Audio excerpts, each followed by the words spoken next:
There's a kind of abuse that doesn't leave bruises. It doesn't raise voices, break furniture, or show up in police reports. It hides behind soft smiles, tender apologies, and phrases like, "I just care too much." It's the abuse most people don't even recognize until they've completely lost themselves. Today, we're talking about the subtle forms of relationship abuse, the ones people mistake for love, attention, or even passion. The behaviors that seem romantic at first, but slowly erode your sense of self until you can't tell where love ends and control begins. Because not all abuse is loud. Sometimes it whispers. Number 1, the control that pretends to be care. It starts with something small. Text me when you get home, okay? I just want to know you're safe. At first, it feels sweet, protective even, but then it becomes, why didn't you answer right away? Who are you with? Send me a picture so I know you're really there. What began as concern morphs into surveillance. And because it's wrapped in the language of love, I just worry about you, I love you too much, you convince yourself it's normal. But here's the truth. Love protects freedom, not control. When someone starts managing your movements, your time, your friendships, or your choices under the guise of love, that's not care. That's control wearing a mask. Real love says, I trust you. Control says, I own you. Number 2, the jealousy that's sold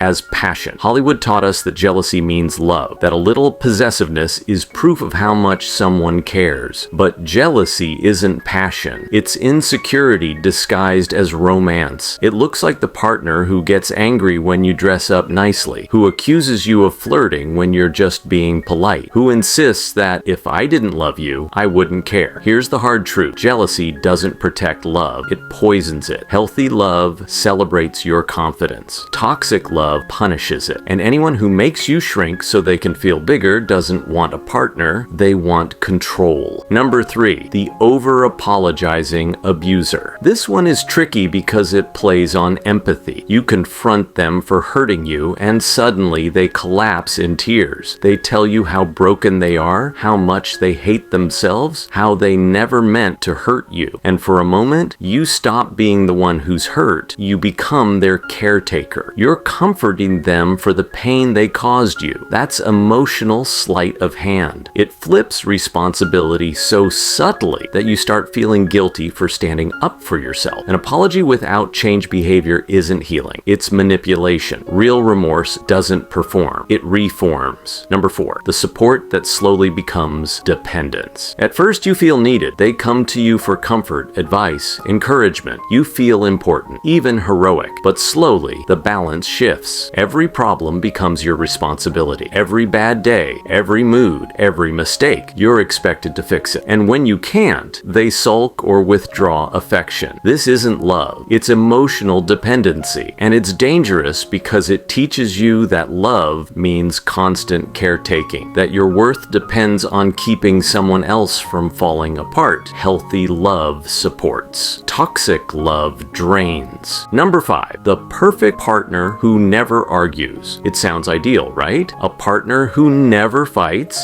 never disagrees, always says, you're right. But here's the truth. Constant agreement isn't peace. It's suppression. When someone avoids every disagreement, it often means they're bottling resentment. They're not being kind. They're being strategic. And one day, that pressure explodes in anger, infidelity, or sudden disappearance. Healthy couples argue. They communicate. They face conflict and grow through it. The absence of conflict isn't a sign of harmony, it's a sign of fear. Number 6, the gift giver who buys your silence. Some people use generosity as a weapon. They shower you with gifts, money, or grand gestures, especially after they've hurt you. They don't apologize with words, they apologize with things. At first it feels flattering, then you realize those gifts come with invisible strings. You feel guilty guilty setting boundaries because after everything they've done for you, how can you complain? That's not generosity. That's guilt manipulation. They're not giving because they love you. They're buying your silence. Real gifts don't demand gratitude as payment. They come with no strings attached. Number 7, the helper who slowly destroys your confidence. It starts with small corrections. Here, let me do that for you. You're so forgetful. Let me handle it. Soon you're not allowed to do anything yourself. Not pay bills, not make plans, not even decide what to wear. They convince you that you're helpless, that you can't survive without them. That's not love. That's psychological dependency. They want you to believe they're indispensable so you never dare to leave. But here's the truth. Someone who loves you builds your confidence, not your reliance. They don't want you weak. They want you strong enough to choose them freely. Number 8, the soulmate who demands everything. Some people will tell you that true love means total merging. No secrets, no space, no individuality. It sounds romantic. We're one. We do everything together. But here's the problem. If love requires you to erase your boundaries, your privacy, and your independence, it's not connection. It's consumption. Healthy love celebrates two complete individuals choosing to share their lives. Unhealthy love demands fusion until you can't tell where you end and they begin. You don't owe anyone access to every corner of your mind, every minute of your time, or every inch of your space. Love should expand you, not erase you. Number 9, the manipulator who uses guilt as glue. This person doesn't yell or threaten. They sigh, they sulk. They remind you of everything they've done for you. I gave up so much for this relationship. I guess I just care more than you. I can't believe you'd do this after all I've done. Guilt becomes the invisible leash around your neck. You stop making decisions based on your happiness. You make them to avoid disappointing them. But guilt is not love. It's control wrapped in emotional debt. Someone who truly loves you doesn't keep score. They don't demand sacrifice as proof of devotion. Number 10, the changed partner who keeps you waiting. This is the most heartbreaking one. They hurt you deeply. Then they promise change. They start therapy. They read books. They say all the right things. And for a while you see progress. But then slowly, the old patterns return. And each time you forgive because you remember how good it could be. You're not in love with them anymore. You're in love with their potential. Here's the truth. Potential is a dream, not a person. Change that depends on your patience isn't real change. It's procrastination. Real transformation doesn't require an audience. If someone needs you to stay broken while they get better, they're not healing. They're holding you hostage. The hidden cost of mistaking abuse for love. The most dangerous thing about subtle abuse is that it convinces you it's normal. You tell yourself every couple fights. You're just sensitive. They're just protective. But every time you excuse bad behavior, you teach them it's acceptable. And you teach yourself that you deserve less. And slowly, you stop recognizing yourself. You stop laughing freely. You stop dreaming big. You stop feeling safe in your own skin. That's what subtle abuse steals. Not just your peace, but your identity. The way out. If any of this sounds familiar, here's what you need to know. You're not crazy. You're not overreacting. And you're not alone. Healthy love doesn't confuse you. It doesn't make you anxious, small, or afraid. It makes you calm. It makes you stronger. It helps you grow. Real love doesn't watch you fall apart and call it devotion. It doesn't demand you lose yourself to prove loyalty. It meets you where you are and helps you rise higher. You deserve that kind of love. The kind that heals instead of harms. That builds instead of breaks. And you'll never find it while accepting a version of love that hurts you. Because the truth is simple. Real love